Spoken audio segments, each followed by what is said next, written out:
중국이 원했다면 한반도는 눈 감고도 정복할 수 있었죠. 한국의 모든 문명은 중국 덕입니다. 하버드 대학교 동아시아 역사학의 최고 권위자 카터 교수가 확신에 찬 목소리로 말하자 강당은 숨죽은 듯 고요했습니다. 단상 위스크린에는 웅장한 만리장성과 자금성의 이미지가 빛났고 300명의 청중들은 그의 말을 마치 진리처럼 받아들이고 있었습니다. 하버드가 자랑하는 그의 동아시아 문명사 강의는 언제나 중국의 위대함으로 마무리되었으니까요. 그러나 그날은 달랐습니다. 강의실 맨 뒷자리에서 손을 든 한국인 교환학생의 한마디에 강의실은 긴장감으로 가득 찼습니다. 과연 무슨 일이 있었던 걸까요? 오늘의 사연 바로 시작합니다. 잠깐만요.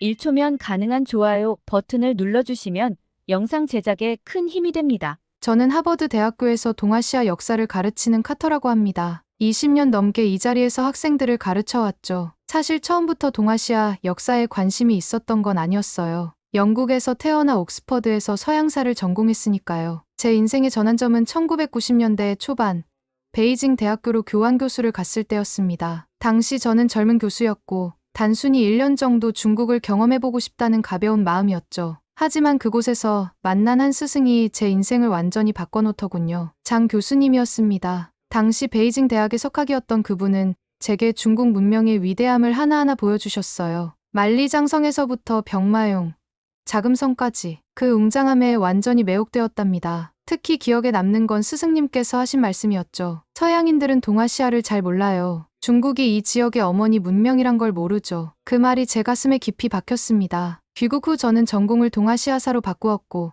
열심히 공부해서 하버드의 교수가 되었어요. 그리고 지난 20년간 저는 스승님의 가르침을 제 학생들에게 전해왔죠. 제 강의는 하버드에서 가장 인기 있는 수업 중 하나가 되었습니다. 매 학기 300명이 넘는 학생들이 제 강의를 듣기 위해 모여들었어요. 동료 교수들도 제 연구를 인정했고 덕분에 동아시아 역사학의 권위자로 자리 잡게 되었답니다. 특히 제 오랜 친구이자 제자였던 리우는 제가 가장 신뢰하는 동료가 되었죠. 그는 제 이론을 더욱 체계화시키는데 큰 도움을 주었어요. 우리는 함께 중화문명 확장론이라는 새로운 이론을 만들어냈고 이 이론은 서구학계에서 널리 받아들여졌답니다. 하지만 그때까지만 해도 저는 몰랐습니다. 제가 얼마나 편협한 시각을 가지고 있었는지를요. 그리고 그런 제 생각을 완전히 뒤집어 놓을 한 학생을 만나게 될 줄도 몰랐죠. 그날은 평소와 다름없는 강의실이었습니다. 저는 늘 하던 대로 자신만만하게 강단에 섰고 학생들은 제 말을 경청했어요. 그리고 그날 저는 제가 해서는 안 될 말을 해버렸죠. 그날의 강의 주제는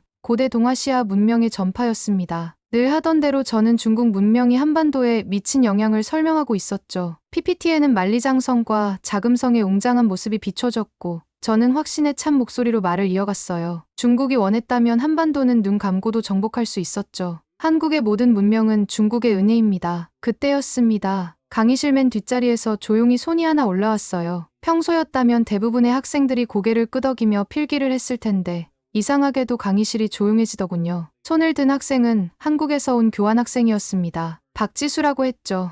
그는 무척 공손한 태도였지만 목소리만큼은 단호했어요. 교수님, 최근 발굴된 고고학적 증거들을 보셨나요? 그가 꺼내든 것은 최근 발간된 고고학 저널이었습니다. 기원전 3세기 한반도에서 발견된 청동기 유물들, 고구려 고분군의 천문도, 신라의 첨단 제철 기술, 그동안 제가 한 번도 보지 못했던 자료들이었죠. 순간 저는 당황스러웠습니다. 20년 동안 쌓아온 제 이론이 흔들리는 것 같았거든요. 하지만 체면을 구기고 싶지 않았죠. 제 옆에 있던 중국인 조교 왕민이 나서서 그 학생의 의견을 반박하려 했지만 그의 설명은 더욱 설득력이 있었어요. 강의실의 분위기가 이상해지기 시작했습니다. 학생들은 더 이상 필기를 하지 않았고 서로 수군거리기 시작했죠. 저는 겨우 체면을 지키며 강의를 마쳤지만 마음 한구석이 불편했어요. 그날 저녁 연구실에서 지수가 보여준 자료들을 다시 검토했습니다. 그동안 제가 얼마나 중국 중심적인 시각으로만 역사를 바라보았는지 깨달았죠. 하지만 이제 와서 제 견해를 바꾸기엔 너무 늦은 것 같았어요. 제 오랜 동료인 리우 교수가 연구실로 찾아왔습니다. 그는 제 고민을 눈치챘는지 단호하게 말했죠. 흔들리면 안 됩니다. 당신의 학문적 정체성이 위협받고 있어요. 하지만 이미 제 마음속에는 의심의 씨앗이 자라나고 있었습니다. 그리고 이 의심은 제가 직접 진실을 찾아 나서게 만드는 계기가 되었죠. 결국 저는 1년간의 학술 휴가를 신청했습니다. 한국 학생이 보여준 자료들이 자꾸 마음에 걸렸거든요. 베이징으로 가는 비행기 안에서도 마음이 편치 않았죠. 20년이라는 시간 동안 제가 과연 올바른 걸 가르쳐 왔던 걸까? 하는 생각이 떠나질 않았어요. 베이징대 도서관에서 고대 한중관계 사료들을 처음부터 다시 검토했습니다. 스승님이셨던 장 교수님의 연구실도 다시 찾았죠. 하지만 이상했어요. 제가 20년간 인용해왔던 자료들 중 상당수가 후대에 각색된 것들이었다는 걸 발견했거든요. 도낭석굴에서 결정적인 자료를 발견했습니다. 8세기 신라의 승려 해초가 쓴 왕후천축국전이었어요. 그가 인도와 중앙아시아를 여행하며 기록한 내용은 충격적이었죠. 단순한 불교 전파가 아닌 당시 실크로드를 통한 활발한 문물 교류의 증거였거든요. 특히 놀라웠던 건 신라 금관에 대한 새로운 해석이었습니다. 그동안 중국 문화의 영향으로만 알고 있었던 신라 금관이 사실은 서양 문화와의 교류 속에서 독창적으로 발전한 것이었더군요. 리우 교수가 황급히 제게 다가왔습니다. 이런 민감한 자료들은 아직 검증되지 않았습니다. 당신의 명성에 흠집이 날 수 있어요. 그는 도서관과 박물관 관계자들을 설득해 제 접근을 제한하려 했죠. 하지만 이미 늦었어요. 실크로드 곳곳에서 고구려와 신라의 흔적이 나왔습니다. 그들은 단순히 중국 문물을 받아들이기만 한 게 아니었더군요. 독자적인 문명을 발전시키며 서로 영향을 주고받았다는 증거가 곳곳에 있었어요. 리우 교수는 마지막으로 절묘한 제안을 했습니다. 이제 충분히 보셨잖아요. 한국까지 가실 필요는 없습니다. 여기서 연구를 마무리하시죠. 그의 목소리에는 어딘가 불안한 기색이 묻어났어요. 그의 만류가 오히려 저를 더 궁금하게 만들었습니다. 왜 한국에 가면 안 된다고 하는 걸까? 무언가 더 큰 진실이 있는 게 분명해 보였죠. 저는 그날로 한국행 비행기 표를 예약했어요. 서울로 향하는 비행기 안에서 생각했습니다. 제가 그토록 신봉했던 중국 중심의 역사관, 그것이 진실의 전부가 아닐 수 있다는 걸 이제야 깨닫게 된 거죠. 한국에서는 어떤 새로운 발견이 저를 기다리고 있을까?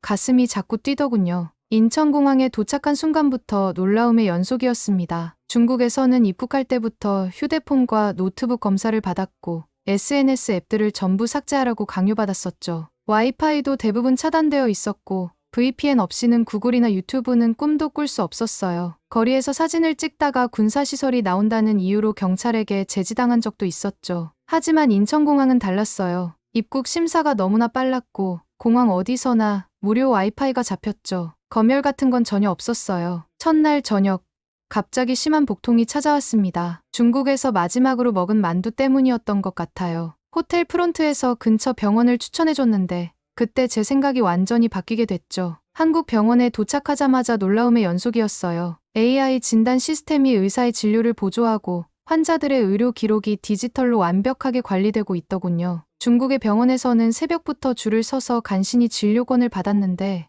여기서는 모든 게 시스템으로 관리되고 있었죠. 더 놀라운 건 환자들의 질서의식이었어요. 중국에서는 새치기는 기본이고 의사와 말다툼을 하는 광경도 자주 봤거든요. 하지만 여기서는 모든 사람들이 조용히 자신의 순서를 기다리고 있었답니다. 퇴원하고 나서 지하철을 탔을 때는 더 놀랐어요. 휴대폰으로 결제하는 건 중국에서도 봤지만 이곳의 시스템은 달랐습니다. 모든 게 정확한 시간에 맞춰 움직였고 사람들은 서로를 배려하며 질서를 지켰어요. 중국의 지하철에서 흔히 보던 고함과 밀치기는 찾아볼 수 없었죠. 게다가 거리는 놀라울 정도로 깨끗했고 사람들은 친절했습니다. 길을 물어볼 때마다 누군가 영어로 답해주려 노력했고 때로는 목적지까지 직접 안내해주기도 했어요. 중국에서는 상상도 할 수 없는 일이었죠. 저녁에 호텔로 돌아와 노트북을 펼쳤습니다. 아무런 제약 없이 구글과 유튜브에 접속할 수 있었어요. 중국에서는 모든 해외 사이트가 차단되어 있어서 간단한 이메일 확인도 어려웠는데 말이에요. 문득 리우 교수의 말이 떠올랐어요. 한국은 볼 게 없다고 했던 그의 말이 이제는 왜 그렇게 했는지 이해가 되더군요. 현대 한국의 모습은 그의 주장을 완전히 뒤집기에 충분했습니다. 아마도 리우 교수는 이미 이걸 알고 있었던 것 같아요. 다음 날 한국의 고대 역사를 더 자세히 알아보기 위해 경주로 향했습니다. 그곳에서 저는 또 다른 충격적인 진실들을 마주하게 되었답니다. 국립중앙박물관 입구에 들어서는 순간 묘한 긴장감이 몰려왔습니다. 수많은 전시품들 사이에서 제 발걸음은 자연스레 신라실로 향했어요. 그리고 그곳에서 저는 말 그대로 얼어붙고 말았죠. 눈부시게 빛나는 순금 왕관이 제 앞에 있었거든요. 이건 정말 놀랍네요. 저도 모르게 작은 탄성이 새어나왔습니다. 왕관의 정교한 세공은 제가 중국에서 봐왔던 어떤 유물과도 비교할 수 없을 정도로 섬세했거든요. 경주로 향하는 기차 안에서도 그 왕관의 이미지가 자꾸 떠올랐습니다. 첨단 기술로 복원된 고대 건축물들은 또 다른 차원의 놀라움을 안겨주었습니다. 특히 첨성대의 구조를 3D로 분석한 자료를 보며 입이 떡 벌어졌어요. 돌을 쌓아 만든 단순한 탑이 아니라 정교한 수학적 원리가 숨어있는 과학 구조물이었던 거죠. 박물관을 둘러보며 특히 인상 깊었던 건 문화유산을 대하는 한국인들의 태도였습니다. 중학생으로 보이는 아이들이 유물 앞에서 진지하게 토론하는 모습, 첨단 기술로 문화재를 연구하는 젊은 학예사들의 열정, 그들에게 역사는 단순한 과거가 아닌 현재 진행형의 자부심이더군요. 한국학중앙연구원에서 마지막 일정을 마치고 나올 때 가슴 한켠이 먹먹해졌습니다. 20년이라는 시간 동안 제가 가르쳐온 역사는 진실의 일부분에 불과했다는 걸 깨달았거든요. 신라의 제철 기술, 독자적인 천문 과학, 그리고 예술성. 이 모든 것들은 분명 독자적인 문명의 증거였어요. 이제 하버드로 돌아가 이 모든 것을 어떻게 설명해야 할지 그날 밤 끝없는 고민에 빠졌습니다. 하지만 한 가지는 분명했어요. 더 이상 과거의 편향된 시각으로 역사를 가르칠 수는 없다는 것. 그것이 제가 이곳에서 얻은 가장 큰 깨달음이었습니다. 하버드로 돌아온 첫날, 연구실 문 앞에서 한참을 망설였습니다. 제 손에는 한국에서 가져온 연구 자료들이 가득했죠. 심호흡을 하고 문을 열었을 때 리우 교수가 저를 기다리고 있었어요. 돌아오셨네요. 이제 그만 엉뚱한 곳에 시간을 낭비하시죠. 그의 말에는 경고가 깔려 있었죠. 하지만 저는 이미 결심을 한 후였습니다. 다음 날 학과 세미나에서 제 새로운 연구 결과를 발표했어요. 고고학적 증거들을 하나하나 제시하며 그동안 우리가 얼마나 편향된 시각으로 동아시아 역사를 바라보았는지 설명했죠. 발표가 끝나자 강의실이 얼어붙었습니다. 20년 동안 제가 주장해온 모든 것을 뒤집는 내용이었으니까요. 리우 교수가 가장 먼저 자리에서 일어났어요. 당신은 지금 자신의 학문적 정체성을 부정하고 있습니다. 이건 학자로서 모든 것을 포기하는 행동이에요. 그날 이후 저는 철저히 고립되었습니다. 제가 투고한 논문들은 모두 거절당했고 예정되어 있던 학회 발표도 하나둘 취소되기 시작했어요. 심지어 제 강의를 수강하는 학생 수도 급격히 줄어들었죠. 가장 힘들었던 건 동료들의 차가운 시선이었습니다. 20년 지기 교수들은 복도에서 마주쳐도 외면했고 중국 유학생들은 더 이상 제 연구실을 찾지 않았어요. 그때 뜻밖의 지원군이 나타났습니다. 영국의 케임브리지, 프랑스의 소르본 대학에서 연구하는 동료들이 제 연구에 관심을 보였어요. 그들은 오히려 제가 제시한 새로운 시각이 더 설득력 있다며 지지를 보내왔죠. 지수 학생도 큰 힘이 되어주었습니다. 그는 한국의 여러 학자들과 저를 연결해 주었고 더 많은 연구 자료들을 제공해 주었어요. 특히 최근 발굴된 신라 무덤의 천문 기록들은 제 주장의 결정적인 증거가 되었죠. 연구실에 혼자 앉아있던 어느 날 문득 스승님이셨던 장 교수님 생각이 났습니다. 그분이 제게 가르쳐주신 건 학자로서의 진정성이었어요. 진실을 찾아 나서는 것, 그게 바로 학자의 사명이라고 하셨죠. 당신의 커리어가 망가질 수 있습니다. 리우 교수의 마지막 경고가 아직도 귓가에 맴돌지만 이제는 확신할 수 있었어요. 이게 바로 제가 가야 할 길이라는 거요. 저는 다음 학기 강의 계획서를 수정하기 시작했습니다. 새로운 시각으로 보는 동아시아 문명사, 이제 진짜 이야기를 시작할 시간이었으니까요. 하버드 한국학연구소 설립 제안서를 작성하면서도 제 손이 떨렸습니다. 이제 돌이킬 수 없는 걸음을 내딛는 거였죠. 하지만 더 이상 망설일 순 없었어요. 진실을 아는 이상 그것을 전해야 했으니까요. 연구소 설립 계획을 발표하자 리우 교수 진영에서는 극렬히 반대했습니다. 동아시아 연구소가 이미 있는데 왜 한국학연구소가 필요하냐는 말도 안 되는 반박이었죠. 하지만 뜻밖의 지원군이 나타났어요. 하버드를 방문한 장민수 교수님이었습니다. 서울대 고고학과의 명예교수신 그분은 제가 한국에서 연구하는 동안 많은 도움을 주셨죠. 그분의 지지 덕분에 연구소 설립이 힘을 얻었어요. 박지수를 공동연구원으로 영입한 것도 큰 힘이 되었습니다. 그의 날카로운 통찰력은 연구소의 방향을 잡는 데 결정적인 도움이 되었죠. 특히 동아시아 고대 문명 재조명